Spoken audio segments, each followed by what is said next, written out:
आप देख रहे हैं नेट्रिक न्यूज, साहस सच कहने का। नमस्कार, मैं हूं आपके साथ प्रेरणा तलवार और आप देख रहे हैं नेट्रिक न्यूज। लोकसभा चुनाव 2019 की तारीखों का ऐलान होते ही राजनीतिक पार्टियों में महाभारत शुरू हो गई है। चुनाव की तारीखों को लेकर दलों में अभी से गहमागहमी देखी जा रही है। कुछ विपक्षी पार्टियां केंद्र सरकार के दबाव का आरोप लगाते हुए चुनाव की टाइमिंग पर सवाल उठाना शुरू कर रही हैं और रमजान के पाक महीने में मतदान को लेकर सियासी बयानबाजी भी तेज हो गई है। इसका सबसे बड़ा कारण ये है कि देश की कुल 543 में से 169 लोकसभा सीटों पर रमजान के दौरान ही वोटिंग कराना है और रमजान के दौरान यूपी, पश्चिम बंगाल, बिहार और दिल्ली की अधिकतर सीटों पर आखिरी 3 चरण में ही मतदान बताया गया है। इनमें से यूपी, बंगाल और बिहार, ये 3 राज्य न सिर्फ लोकसभा सीटों की संख्या के लिहाज से बड़े हैं बल्कि यहाँ मुस्लिमों की जनसंख्या भी निर्णायक भूमिका में रहती है। दिलचस्प बात यह है कि इन तीनों राज्यों में ही सिर्फ 7 चरण में चुनाव होंगे। इसलिए विपक्ष ये आरोप लगा रहा है कि हिंदूवादी बीजेपी के प्रभाव के कारण ही तीसरे चरण के मतदानों की तारीख रमजान के टाइम पर रखी गई है, जिससे बीजेपी को इसका पूरा फायदा पहुंचाया जा सके। आपको बता दें कि चुनाव तारीखों की घोषणा करते हुए मुख्य चुनाव आयुक्त सुनील अरोड़ा ने बताया है कि इस बार लोकसभा चुनाव 7 चरणों में होने हैं, जिनकी शुरुआत अप्रैल के महीने से 11 तारीख से हो जाएगी और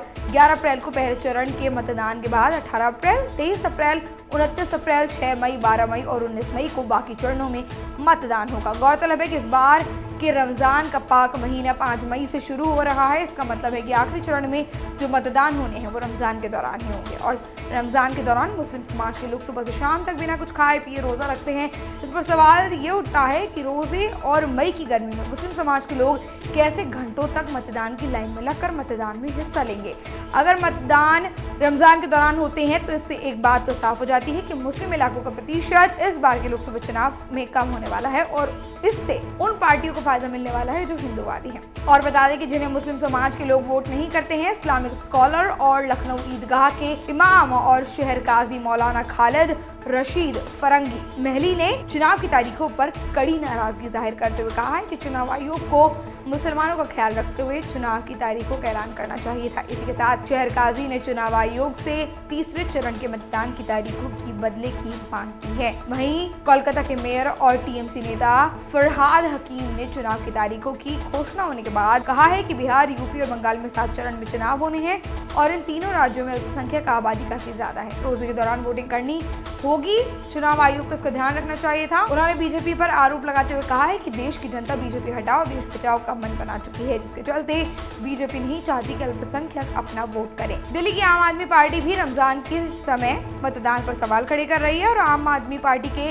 विधायक अमानतुल्लाह खान ने चुनाव की टाइमिंग से बीजेपी को सीधा फायदा होने का दावा किया। उन्होंने अपने ट्वीट में कहा कि रमजान के दौरान मतदान होने से मुस्लिम वर्ग के वोट कम पड़ेंगे, जिसका सीधा फायदा बीजेपी को होना लाजमी है। मध्य प्रदेश के पूर्व सीएम शिवराज सिंह चौहान ने चुनाव की टाइमिंग पर विपक्ष के सवाल उठाने पर कहा है कि चुनाव 5 साल में होते हैं, ऐसे में किसी कारण की वजह से चुनाव नहीं टाले जा सकते। अब देखना ही होगा कि इस विरोध का असर लोकसभा चुनाव पर कैसा पड़ता है और कितना पड़ता है। फिलहाल के लिए इतना ही। और भी खबरों को जानने के लिए सब्सक्राइब कीजिए नेट्रिक न्यूज। हमारे साथ जुड़े रहने के लिए हमारे YouTube चैनल को सब्सक्राइब करें, साथ ही बेल आइकन को दबाएं। नेट्रिक न्यूज की खबरें सबसे पहले देखने के लिए।